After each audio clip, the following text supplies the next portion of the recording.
ಕರ್ತನಾದ ಯೇಸು ಕ್ರಿಸ್ತನ ದಿವ್ಯ ನಾಮದಲ್ಲಿ ನಿಮ್ಮೆಲ್ಲರಿಗೂ ಶಲೋಮ್. ಈ ದಿನ ಸೈತಾನನು ತರುವಂತಹ ಆಪತ್ತುಗಳಿಂದ, ಅಪಾಯಗಳಿಂದ, ಅವಮಾನಗಳಿಂದ, ಅಪನಿಂದನೆಗಳಿಂದ ಹೇಗೆ ನಾವು ತಪ್ಪಿಸಿಕೊಳ್ಳಬಹುದು? ಹಾಗೆ ತಪ್ಪಿಸಿಕೊಳ್ಳಬೇಕಾದರೆ ನಾವು ಹೊಂದಿಕೊಂಡಿರಬೇಕಾದಂತಹ ಆಯುಧಗಳೇನಾಗಿವೆ ಎಂಬ ಬಹು ಅಮೂಲ್ಯವಾದ ಅಂಶವನ್ನು ನಿಮ್ಮೊಂದಿಗೆ ಹಂಚಿಕೊಳ್ಳಲು ಬಯಸುತ್ತೇನೆ. ಈ ಜೀವಿತ ಪ್ರಯಾಣದಲ್ಲಿ, ನಮ್ಮ ಆತ್ಮಿಕ ಯಾತ್ರೆಯಲ್ಲಿ ನಾವು ಮುಂದಕ್ಕೆ ಸಾಗಲಾರದಂತೆ, ಅಭಿವೃದ್ಧಿ ಹೊಂದಲಾರದಂತೆ, ಆಶೀರ್ವಾದ ಹೊಂದಿಕೊಳ್ಳಲಾರದಂತೆ, ಆತ್ಮೀಕರಾಗಿ ಜೀವಿಸಲಾರದಂತೆ ಮಾಡುವುದಕ್ಕಾಗಿ ಸೈತಾನನು ಎಷ್ಟೋ ಪ್ರಯತ್ನಗಳನ್ನು ಮಾಡ್ತಾನೆ. ಅವನು ಮಾಡುವ ಪ್ರಯತ್ನಗಳೆಲ್ಲ ಗುರುತಿಸಿ ನಮ್ಮ ಜೀವಿತದಲ್ಲಿ ನಾವು ಮುಂದಕ್ಕೆ ಸಾಗಬೇಕಾದರೆ ನಿರಾಶೆಗೆ, ನಿರುತ್ಸಾಹಕ್ಕೆ ಅವಕಾಶ ಕೊಡದೆ, ನಿಮ್ಮ ಮೇಲೆಯೇ ನಿಮಗೆ ವಿರಕ್ತಿ ಉಂಟಾಗದೆ, ದೇವರ ಮೇಲೆ ಬೇಸರ ವ್ಯಕ್ತಪಡಿಸದೆ ನಮ್ಮ ಆತ್ಮಿಕ ಜೀವಿತವನ್ನು ಮುಂದಕ್ಕೆ ಸಾಗಿಸಬೇಕಾದ್ರೆ ಏನ್ ಮಾಡಬೇಕು? ಹೋರಾಟಗಳ ಮಧ್ಯ, ಅಪನಿಂದನೆಗಳ ಮಧ್ಯ ನಮ್ಮ ಆತ್ಮಿಕ ಜೀವಿತವನ್ನು ಮುಂದೆ ಸಾಗಿಸಬೇಕು, ಗುರಿಯನ್ನು ತಲುಪಬೇಕು ಎನ್ನುವುದಾದರೆ ನಾವು ಹೇಗೆ ಜೀವಿಸಬೇಕು? ಎಂತಹ ಆತ್ಮಿಕ ಸಿದ್ಧಾಂತ ನಾವು ಹೊಂದಿಕೊಂಡಿರಬೇಕು? ಎಂತಹ ಆತ್ಮಿಕ ಆಯುಧಗಳನ್ನು ನಾವು ಧರಿಸಬೇಕು ಎಂದು ನಿಮ್ಮೊಂದಿಗೆ ಹಂಚಿಕೊಳ್ಳಬೇಕು ಎಂದು ಬಯಸುತ್ತಿದ್ದೇನೆ. ಮೊದಲನೇದಾಗಿ, ನಿರಾಶೆ, ನಿರುತ್ಸಾಹ ನಮ್ಮ ಜೀವಿತ ಆವರಿಸಿಕೊಳ್ಳದೆ ಇರಬೇಕಾದರೆ, ಅಂದರೆ ಮೊದಲು ನೀವು ದೇವರ ಬಳಿಗೆ ಬಂದು ಪ್ರಾರ್ಥನೆ ಮಾಡ್ತೀರಿ, ಪ್ರಾಧೇಯ ಪಡುತ್ತಾ ಪ್ರಲಾಪಿಸುತ್ತೀರಿ, ಪ್ರಭುವಿಗೆ ಬೇಡಿಕೊಳ್ತೀರಿ, ದೇವರೇ ನನಗಿದನ್ನು ದಯಪಾಲಿಸಿರಿ, ಇದನ್ನು ಒದಗಿಸಿರಿ, ಇದನ್ನು ಅನುಗ್ರಹಿಸಿರಿ, ನನ್ನ ಜೀವಿತದಲ್ಲಿ ಈ ಕಾರ್ಯ ಮಾಡಿರಿ ದೇವರೇ ಎಂದು ಪ್ರಾರ್ಥನೆ ಮಾಡುತ್ತೀರಿ. ಆ ಪ್ರಾರ್ಥನೆಗೆ ಉತ್ತರ ಬರಲು ಆಲಸ್ಯವಾಗುತ್ತದೆ ಅಂದುಕೊಳ್ಳಿ, ಪರಿಷ್ಕಾರವು ಆಲಸ್ಯವಾಗುತ್ತದೆ ಅಂದುಕೊಳ್ಳಿ. ಆಗ ಮನುಷ್ಯ ಸಹಜವಾಗಿ ನಿರಾಶರಾಗುವಂಥದ್ದು, ನಿರುತ್ಸಾಹಕ್ಕೆ ಒಳಗಾಗುವುದು ಸಾಧಾರಣ. ಈ ದಿನ ನಮ್ಮ ಮಧ್ಯೆ ಯಾರಾದರೂ ಇದ್ದೀರಾ? ವಾಸ್ತವದಲ್ಲಿ ನಾನು ಎಷ್ಟೋ ನಿರಾಶೆಯಲ್ಲಿದ್ದೇನೆ ಎನ್ನುವಂಥವರು, ನಿರುತ್ಸಾಹದಲ್ಲಿದ್ದೇನೆ ಎನ್ನುವಂಥವರು, ನನ್ನ ಜೀವಿತದಲ್ಲಿ ಅದೇನೋ ನಾನು ಅಂದ್ಕೊಂಡಂತೆ ಏನೂ ನಡೆಯುತ್ತಿಲ್ಲ, ಪ್ರಾರ್ಥನೆ ಮಾಡಿದ್ರೂ ಸಹ ಅದೇನೋ ಉತ್ತರವೇ ಬರ್ತಾ ಇಲ್ಲ, ಫಲಿತವಾಗಿ ಬೇಸರಿಕೆ ಉಂಟಾಗ್ತಿದೆ, ನನ್ನ ಮೇಲೆ ನನಗೆ ಬೇಸರ ಉಂಟಾಗ್ತಿದೆ, ಪ್ರಾರ್ಥನೆ ಮೇಲೆ ಬೇಸರ ಉಂಟಾಗ್ತಿದೆ, ಬೈಬಲ್ ಮೇಲೆ ಬೇಸರಿಕೆ ಉಂಟಾಗ್ತಿದೆ, ದೇವರ ಮೇಲೆಯೇ ಬೇಸರ ಉಂಟಾಗ್ತಿದೆ ಎನ್ನುವಂತಹ ಪರಿಸ್ಥಿತಿಗಳನ್ನು ಕೆಲವೊಂದು ಸಾರಿ ಆತ್ಮೀಕರಾದಂತಹ ನಾವು ಹಾದು ಹೋಗುವ ಹಾಗೆ ಸೈತಾನನು ಪ್ರೇರೇಪಿಸುತ್ತಾನೆ, ಪ್ರೋತ್ಸಾಹಿಸುತ್ತಾನೆ. ಅದು ಅವನ ಕೆಲಸ. ನಮ್ಮ ಜೀವಿತದಲ್ಲಿ ನಾವು ಆಶಿಸಿದ್ದನ್ನು ನಾವು ಹೊಂದಿಕೊಳ್ಳದಿರುವಾಗ, ಬೇಡಿಕೊಂಡದ್ದನ್ನು ನಾವು ಹೊಂದಿಕೊಳ್ಳದೇ ಇರುವಾಗ, ನಿರಾಶೆ, ನಿರುತ್ಸಾಹಕ್ಕೆ ಅವಕಾಶ ಕೊಡದೆ ನಂಬಿಕೆಯ ಯಾತ್ರೆಯನ್ನು ಮುಂದುವರಿಸಬೇಕಾದರೆ ಏನ್ ಮಾಡಬೇಕು? ಮೊದಲನೇದಾಗಿ, ದೇವರ ಸಮಯಕ್ಕೋಸ್ಕರ ಕಾದುಕೊಂಡಿರಿ. ಏನದು? ದೇವರ ಸಮಯಕ್ಕೋಸ್ಕರ ಕಾದುಕೊಂಡಿರಿ. ಅಂದರೆ ನೀವು ಯಾವ ಪ್ರಾರ್ಥನೆ ಮಾಡ್ತಿದ್ದೀರೋ ಅಥವಾ ಮಾಡುತ್ತಿದ್ದೇವೋ, ನಾವು ಏನೆಂದು ಪ್ರಾರ್ಥನೆ ಮಾಡುತ್ತಿದ್ದೇವೋ ಆ ಪ್ರಾರ್ಥನೆಗೆ ದೇವರು ಉತ್ತರವನ್ನು ಖಂಡಿತವಾಗಿಯೂ ಕೊಡ್ತಾರೆ. ಆದರೆ ನಮ್ಮ ದೇವರು ಅದಕ್ಕೆ ಉತ್ತರವನ್ನು ಕೊಡುವಂತಹ ಸಮಯವನ್ನು ನಾವು ಗ್ರಹಿಸಿಕೊಳ್ಳಬೇಕು. ಬಹಳಷ್ಟು ಸಾರಿ ನಾವು ಪ್ರಾರ್ಥನೆ ಮಾಡುವಾಗ ನಾವು ಅಂದುಕೊಂಡ ಸಮಯದಲ್ಲಿ ನಮಗೆ ಉತ್ತರ ಬರಬೇಕು ಎಂದು ಆಶಿಸುತ್ತೇವೆ. ನಾವು ಅಂದುಕೊಂಡ ಸಮಯದಲ್ಲಿ ನಾವು ಅಂದುಕೊಂಡ ಎಲ್ಲಾ ಕಾರ್ಯಗಳು ನಡೆಯಬೇಕು ಅಂದುಕೊಳ್ತೇವೆ. ನಾವು ಪ್ರಾರ್ಥನೆ ಮಾಡಿ ದೇವರಿಗೆ ಬೇಡಿಕೊಂಡಾಗ ನಾವು ಅಂದುಕೊಂಡ ಸಮಯದಲ್ಲಿ ದೇವರು ತಪ್ಪದೆ ಕಾರ್ಯ ಮಾಡ್ತಾರೆ ಎಂಬ ನಂಬಿಕೆಯಿಂದ ಪ್ರಾರ್ಥಿಸುತ್ತೇವೆ. ಅದು ಯಾವುದೇ ವಿಷಯದಲ್ಲಾಗಿರ್ಬಹುದು, ಸಹಜವಾಗಿ ಉದ್ಯೋಗದ ವಿಷಯ ಆಗಿರಬಹುದು. ದೇವರೇ ಹೇಗಾದ್ರೂ ಮಾಡಿ ಮುಂಬರುವ 2 months ನಲ್ಲಿ, 2 ತಿಂಗಳಿನಲ್ಲಿ ನನಗೆ ಉದ್ಯೋಗ ದಯಪಾಲಿಸಿರಿ ದೇವರೇ, ನೀವು ಖಂಡಿತವಾಗಿಯೂ ದಯಪಾಲಿಸುತ್ತೀರಿ ದೇವರೇ, ನೀವು ದಯಪಾಲಿಸಬಲ್ಲಿರಿ ದೇವರೇ ಎಂದು ನೀವು ಪ್ರಾರ್ಥಿಸುತ್ತೀರಿ ಅಂದ್ಕೊಳ್ಳಿ. 1 month ಆಗುತ್ತದೆ, 45 days ಆಗತ್ತೆ, 60 days ಆಗತ್ತೆ, ನಿಮಗೆ ಉದ್ಯೋಗ ಸಿಗಲ್ಲ.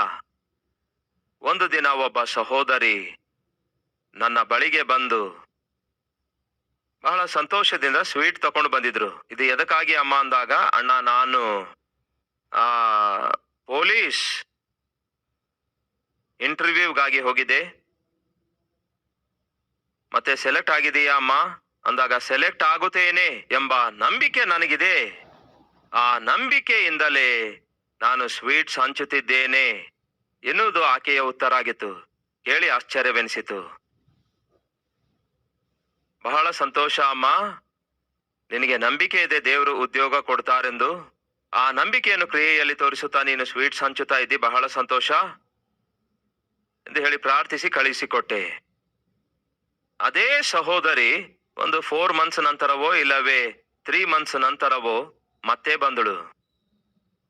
ಬಂದಾಗ ಹೇಳ್ತಾಳೆ, ಅಣ್ಣ, ದೇವರು ನನಗೆ ಉದ್ಯೋಗ ಕೊಡ್ತಾರೆ ಪೊಲೀಸ್ ಡಿಪಾರ್ಟ್ಮೆಂಟ್ ನಲ್ಲಿ ಎಂದು ನಾನು ನಂಬುತ್ತಿದ್ದೇನೆ ಅಣ್ಣ ಅಂದಳು. ಏನಮ್ಮ, ಕಳೆದ ಸಾರಿ ನೀನು ಇಂಟರ್ವ್ಯೂ ಕೊಟ್ಟಿದ್ದೇನೆ ಎಂದು ಹೇಳಿದೆಯಲ್ಲವೇ, ದೇವರು ಜಾಬ್ ಕೊಡ್ತಾರೆಂದು ನಂಬಿದೆಯಲ್ಲವೇ, ಆ ಇಂಟರ್ವ್ಯೂ ಏನಾಯ್ತು?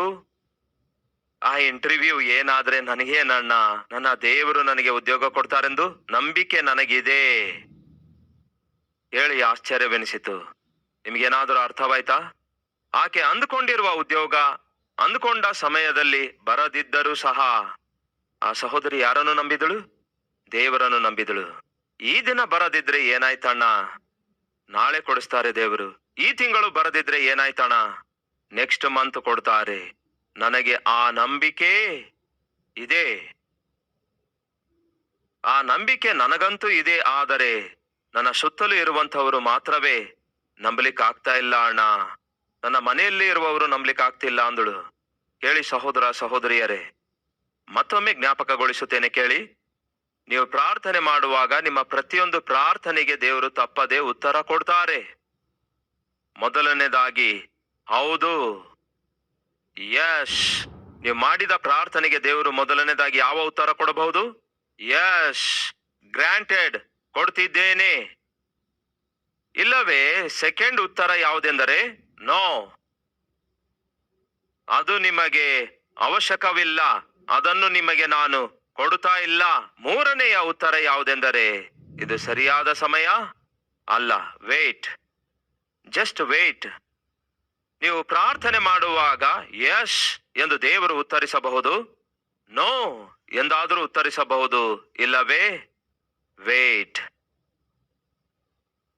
ಕಾದು ಎದುರು ನೋಡು ಅನ್ನುತ್ತಾರೆ. ಹಾಗಾಗಿ ನೀವು ದೇವರ ಸನ್ನಿಧಿಗೆ ಬಂದು ಪ್ರಾರ್ಥಿಸುವಾಗ, ಪ್ರಾರ್ಥನೆಗೆ ತಕ್ಷಣವೇ ಉತ್ತರ ಬರದಿರುವಾಗ ನಿರಾಶರಾಗಬೇಡಿರಿ, ನಿರುತ್ಸಾಹಕ್ಕೆ ಒಳಗಾಗಬೇಡಿರಿ, ದೇವರಿಂದಲೂ ದೂರ ಆಗಬೇಡಿರಿ, ದೇವರ ಮೇಲೆ ಬೇಸರಗೊಳ್ಳಬೇಡಿರಿ, ಕೋಪ ಹೆಚ್ಚಿಸಿಕೊಳ್ಳಬೇಡಿರಿ, ನಂಬಿಕೆಯನ್ನು ಹಾಳು ಮಾಡಿಕೊಳ್ಳಬೇಡಿರಿ. ಹಾಗೆ ನಂಬಿಕೆಯನ್ನು ಹಾಳು ಮಾಡಿಕೊಳ್ಳದೆ, ನಿರಾಶೆ ನಿರುತ್ಸಾಹಕ್ಕೆ ಒಳಗಾಗದೆ ನೀವು ನಿಮ್ಮ ಆತ್ಮೀಕ ಜೀವಿತವನ್ನು ಮುಂದೆ ವರಿಸಬೇಕಾದರೆ ಮೊದಲನೇದಾಗಿ ನಾವು ಕಲಿತುಕೊಳ್ಳಬೇಕಾದದ್ದೇನೆಂದರೆ, ದೇವರ ಸಮಯಕ್ಕೋಸ್ಕರ ನಾವೇನ್ ಮಾಡಬೇಕು? ಕಾದುಕೊಂಡಿರಬೇಕು. ಅಂದರೆ ನಿಮ್ಮ ಜೀವಿತದಲ್ಲಿರುವಂತಹ ಅವಶ್ಯಕತೆಯನ್ನು ದೇವರು ತೀರಿಸುವುದಕ್ಕಾಗಿ ಒಂದು ಸಮಯವನ್ನು ನೇಮಿಸಿಟ್ಟಿದ್ದಾರೆ. ಯಾವ ಸಮಯವನ್ನು ದೇವರು ನೇಮಿಸಿ ಇಟ್ಟಿದ್ದಾರೋ ಆ ಸಮಯವು ಬಂದಾಗ 1 ನಿಮಿಷವೂ ಕೂಡ ದೇವರು ತಡ ಮಾಡುವುದಿಲ್ಲ. ಉದಾಹರಣೆಗೆ, ನೀವು ಮಾಡುತ್ತಿರುವ ಪ್ರಾರ್ಥನೆಗೆ ಉತ್ತರವನ್ನು ದೇವರು ಜನವರಿ 17ನೇ ತಾರೀಕು ಸಾಯಂಕಾಲ 7 ಗಂಟೆಗೆ 2025 ಅಲ್ಲಿ ಉತ್ತರಿಸಬೇಕು ಎಂದು ದೇವರು ನಿರ್ಣಯಿಸಿದ್ದಾರೆ ಅಂದುಕೊಳ್ಳಿ. ನೀವು ಏನೇ ಮಾಡಿದರೂ ಸಹ ಜನವರಿ 16ನೇ ತಾರೀಕಿಗೆ ಉತ್ತರ ಬರಲ್ಲ, ಜನವರಿ 15ಕ್ಕೂ ಕೂಡ ಉತ್ತರ ಬರಲ್ಲ, ಜನವರಿ 17ನೇ ತಾರೀಕು ಸಾಯಂಕಾಲ 6 ಗಂಟೆಗೂ ಕೂಡ ನಿಮಗೆ ಉತ್ತರ ಬರುವುದೇ ಇಲ್ಲ, 6ವರೆಗೂ ಕೂಡ ಉತ್ತರ ಬರಲ್ಲ. 7 1 ನಿಮಿಷ ಆದ್ರೂ ಸಹ ಕೇಳ್ತಿದ್ದೀರಾ ನನ್ನ ಮಾತು? ಉತ್ತರ ಬರುತ್ತೋ ಇಲ್ಲವೋ? ಬರುತ್ತದಂತಿರೋ ಇಲ್ಲ ಅಂತಿರೋ? ದಯವಿಟ್ಟು ಕೇಳ್ರಿ. ದೇವರು ನಿಮಗೆ ಉತ್ತರ ಕೊಡಬೇಕೆಂದು ಒಂದು ಸಮಯವನ್ನು ನಿರ್ಣಯಿಸಿದಾಗ ಅದನ್ನು ಜನವರಿ 17ನೇ ತಾರೀಕು ಸಾಯಂಕಾಲ 7 ಗಂಟೆಗೆ ಎಂಬುದಾಗಿ ಟೈಮ್ ಫಿಕ್ಸ್ ಮಾಡಿದಾಗ 6 ಗಂಟೆ ಆಗಿ 58 ನಿಮಿಷ ಆದರೂ ಸಹ ಉತ್ತರ ಬರುವುದಿಲ್ಲ. ಎಕ್ಸಾಕ್ಟ್ ಆಗಿ ಚಿಕ್ಕ ಮುಳ್ಳೇನೋ 7ರ ಮೇಲಿರಬೇಕು, ದೊಡ್ಡ ಮುಳ್ಳೇನೋ 12ರ ಮೇಲೆ ಬರಬೇಕು. ಅವಾಗಲೇ ನೀವು ಆಶಿಸಿದಂತಹ ಅದ್ಭುತವಾದ ಉತ್ತರವು ಬರುತ್ತದೆ. 7 ಗಂಟೆಯಾಗಿ 1 ನಿಮಿಷ, ಅಂದರೆ 1 ನಿಮಿಷವೂ ಕೂಡ ದೇವರು ಆಲಸ್ಯ ಮಾಡೋದಿಲ್ಲ. ಇದನ್ನು ನೀವು ಅರ್ಥ ಮಾಡಿಕೊಳ್ಳಬೇಕು. ಹಾಗಾಗಿ ಯಾವುದೇ ವಿಷಯದಲ್ಲಾಗಲಿ ನೀವು ಪ್ರಾರ್ಥನೆ ಮಾಡುವಾಗ ಹರಿಬರಿಯಾಗಿ ಪ್ರಾರ್ಥಿಸಬಾರದು. ದೇವರೇ ನೀನು ಇದನ್ನು ದಯಪಾಲಿಸು, ದೇವರೇ ಇದನ್ನು ಕೊಟ್ಬಿಡು ದೇವರೇ ಎಂದು ಎಷ್ಟೇ ಕಿರ್ಚಿದರೂ ಏನು ಪ್ರಯೋಜನ ಇರಲ್ಲ.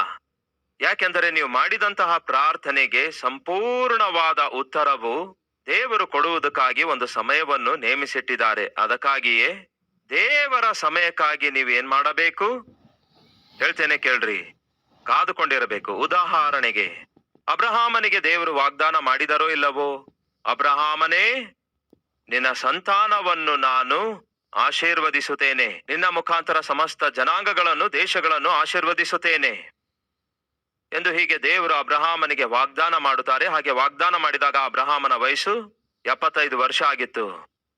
ಬನ್ನಿ ಬೇಕಾದರೆ ಬೈಬಲ್ನಲ್ಲಿ ನೋಡಿ, ಆದಿಕಾಂಡ 12ನೇ ಅಧ್ಯಾಯ 2ನೇ ವಚನ. ನಿನ್ನನ್ನು ದೊಡ್ಡ ಜನಾಂಗವಾಗಿ ಮಾಡಿ ನಿನ್ನನ್ನು ಆಶೀರ್ವದಿಸಿ ನಿನ್ನ ಹೆಸರನ್ನು ಪ್ರಖ್ಯಾತಿಗೆ ತರುವೆನು. ನೀನು ಆಶೀರ್ವಾದ ನಿಧಿಯಾಗಿರುವಿ. ನಿನ್ನನ್ನು ಆಶೀರ್ವದಿಸುವವರನ್ನು ಆಶೀರ್ವದಿಸುವೆನು, ನಿನ್ನನ್ನು ದೂಷಿಸುವವರನ್ನು ಶಪಿಸುವೆನು.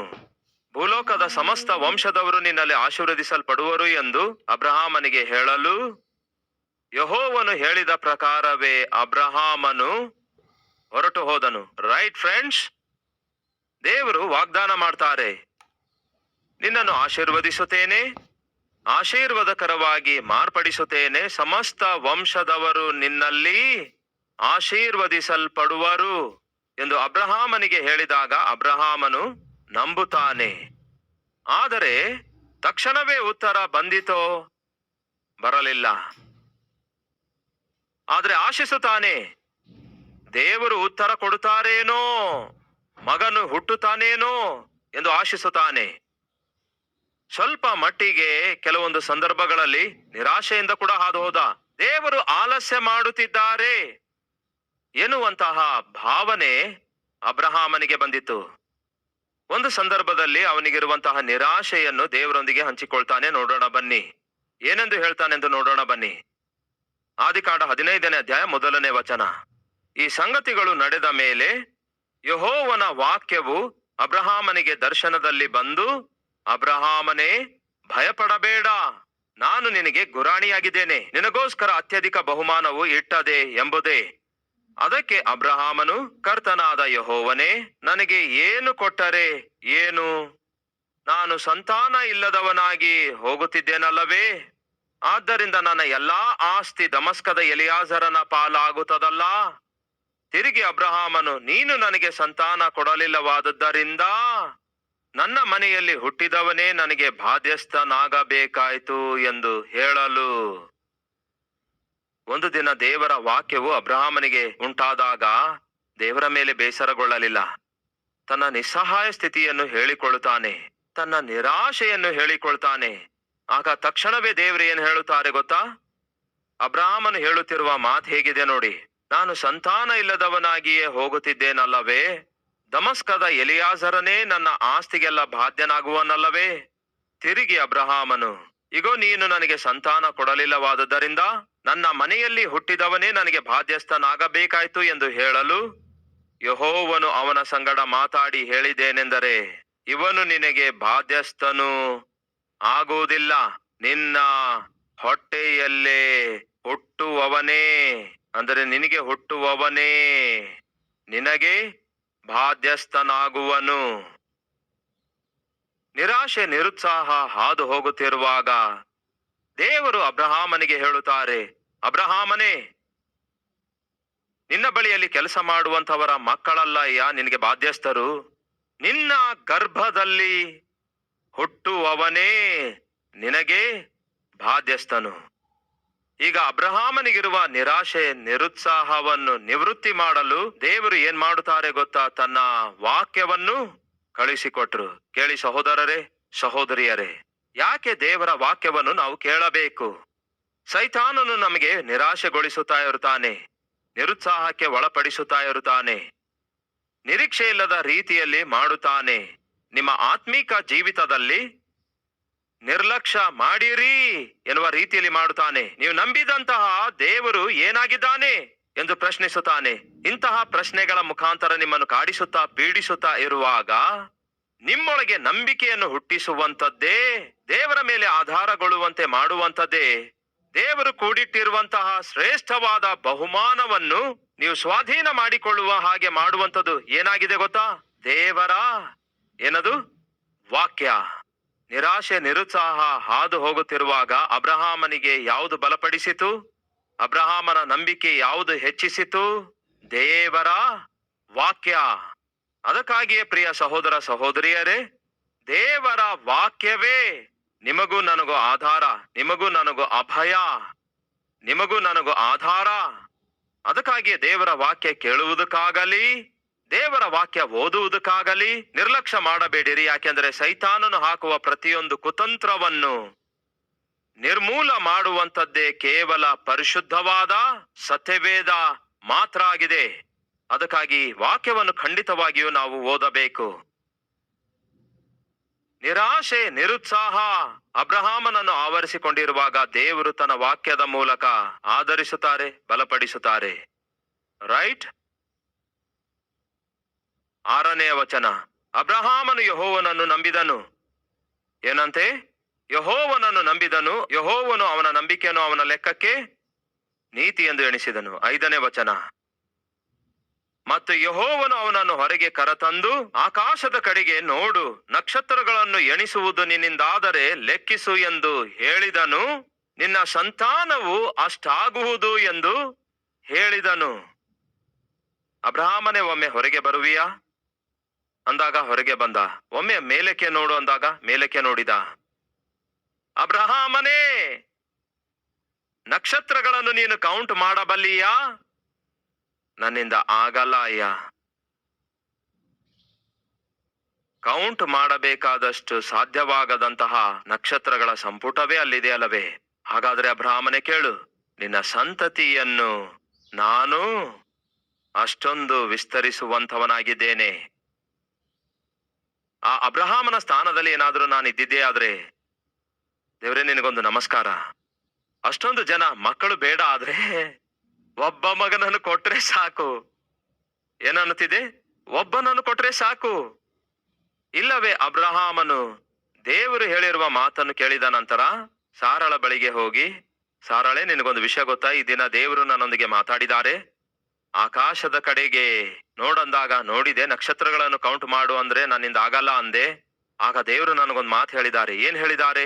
ಆಕಾಶದ ನಕ್ಷತ್ರಗಳನ್ನು ಯಾವ ರೀತಿಯಾಗಿ ನೀನು ಲೆಕ್ಕಿಸಲಿಕ್ಕೆ ಆಗಲಿಲ್ಲವೋ ಅಷ್ಟೊಂದು ಮಂದಿ ಮಕ್ಕಳನ್ನು ನಿನಗೆ ಕೊಡುತ್ತೇನೆ ಎಂದು ದೇವರು ನನಗೆ ಹೇಳಿದ್ದಾರೆ ಎಂದು ಅಬ್ರಹಾಮನು ಸಾರಳಿಗೆ ಹೇಳಿದಾಗ, ಆಗ ಸಾರಳು ಅಬ್ರಹಾಮನಿಗೆ ಹೀಗೆ ನೋಡಿರ್ತಾಳೆ,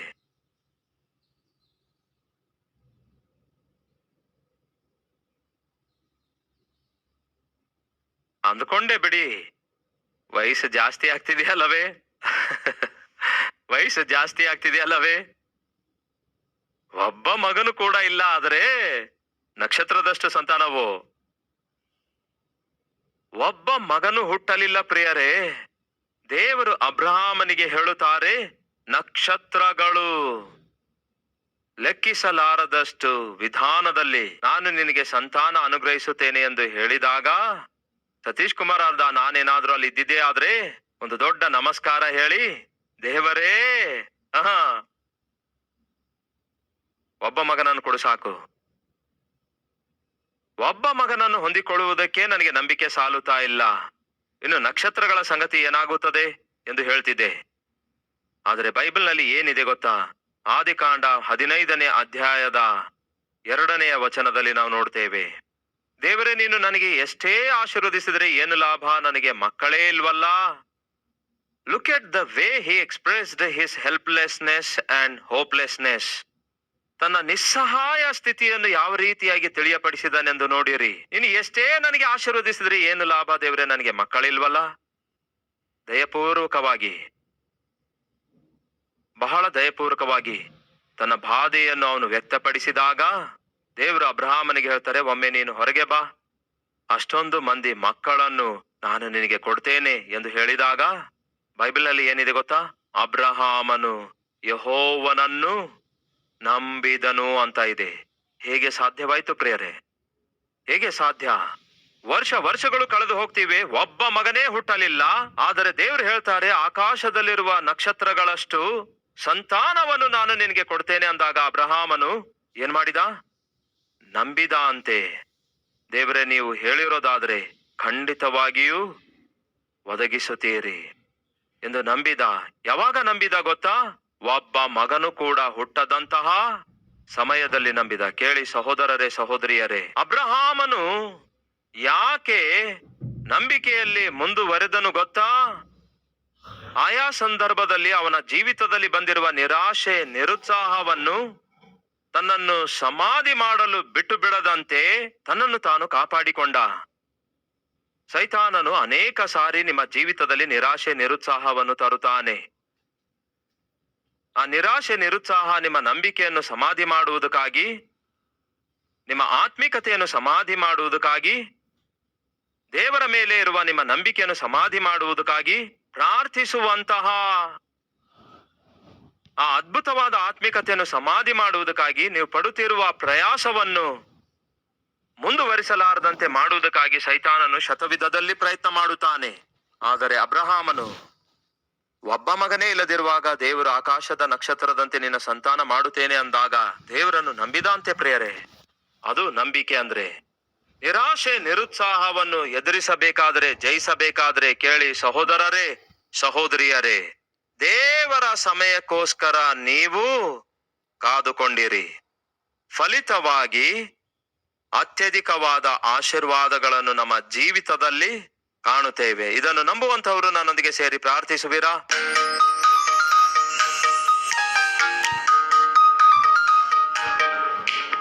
ಮಹಾಪರಿಶುದ್ಧನಾದ, ಪ್ರೀತಿಯುಳ್ಳಂತಹ ದಿವ್ಯನಾದ ದೇವರೇ, ಈ ದಿನ ದೇವರೇ, ಲಕ್ಷಾಂತರ ಜನರು ನಿಮ್ಮ ಸನ್ನಿಧಿಯಲ್ಲಿ ಒಂದು ಅಮೂಲ್ಯವಾದ ಆತ್ಮಿಕ ಪಾಠವನ್ನು ಕಲಿತುಕೊಂಡಿದ್ದಾರೆ. ಬಿತ್ತಲ್ಪಟ್ಟ ಈ ಬೀಜವು ಪ್ರತಿಯೊಬ್ಬರ ಹೃದಯದಲ್ಲಿ ಫಲಿಸಬೇಕು. ಅನೇಕ ಸಂದರ್ಭಗಳಲ್ಲಿ ನಮ್ಮ ಪ್ರಾರ್ಥನೆಗಳಿಗೆ ಉತ್ತರ ಆಲಸ್ಯವಾಗುವಾಗ ಅದನ್ನೇ ಆಧಾರ ಮಾಡಿಕೊಂಡು ಅಪವಾದಿಯಾಗಿರುವಂತಹ ಸೈತಾನನು, ದೇವರೇ, ನಮ್ಮ ನಂಬಿಕೆಯನ್ನು ನಾವು ಕಳೆದುಕೊಳ್ಳುವ ಹಾಗೆ, ನಿಮ್ಮಿಂದ ನಾವು ದೂರ ಆಗುವ ಹಾಗೆ, ನಿಮ್ಮನ್ನು ಬಿಟ್ಟು ಬಿಟ್ಟು ದೇವರೇ ಅವನು ಹೇಳಿದಂತಹ ಪಾಪಿಷ್ಟ ಕಾರ್ಯಗಳನ್ನು ಮಾಡುವ ಹಾಗೆ ನಮ್ಮನ್ನು ಪ್ರೇರೇಪಿಸುತ್ತಾ ಬಂದಿದ್ದಾನೆ. ನಮ್ಮನ್ನು ಹಾಳು ಮಾಡುತ್ತಾ ಬಂದಿದ್ದಾನೆ. ನಮ್ಮನ್ನು ಕ್ಷಮಿಸಿರಿ ದೇವರೇ, ನಮ್ಮನ್ನು ಕ್ಷಮಿಸಿರಿ ದೇವರೇ. ನೀವು ಯಾವ ವಾಗ್ದಾನ ನಮ್ಮ ಜೀವಿತದಲ್ಲಿ ಅನುಗ್ರಹಿಸಿದ್ದೀರೋ ಆ ವಾಗ್ದಾನವನ್ನು ನೆರವೇರಿಸುವುದಕ್ಕಾಗಿ ನೀವು ಶಕ್ತನಾದ ದೇವರಾಗಿರುವುದರಿಂದ ಆ ವಾಗ್ದಾನದ ನೆರವೇರುವಿಕೆ ಕಾಣುವವರೆಗೂ ದೇವರೇ, ನಾವು ತಾಳ್ಮೆಯಿಂದ, ಸಹನೆಯಿಂದ ನಿಮ್ಮ ಸನ್ನಿಧಿಯಲ್ಲಿ ಕಾದುಕೊಂಡು ಅತ್ಯಧಿಕ ಬಹುಮಾನ ಹೊಂದಿಕೊಳ್ಳುವ ಕೃಪೆ ದಯಪಾಲಿಸಿರೆಂದು ಯೇಸುವಿನ ನಾಮದಲ್ಲಿ ಬೇಡಿ ಹೊಂದಿದ್ದೇವೆ ತಂದೆಯೇ. ಆಮೇನ್.